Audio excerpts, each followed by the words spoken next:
ಯಾವುದೋ ಜನುಮಾಂತರ ಬಂಧನ ಬೆರೆಸಿತು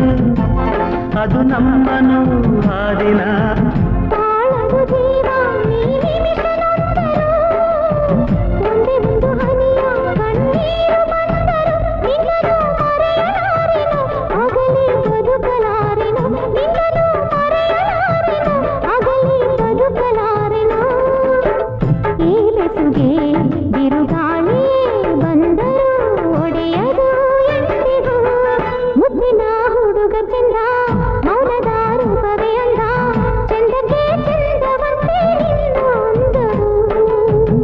ಚಂದ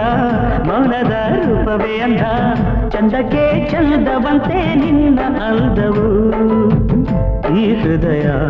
ನಿನಗಾಗಿಯೇ ಮೀಸಲು ಪ್ರಿಯೇ ಎಂದಿಗೂ ಈ ಬೆಸುಗೆ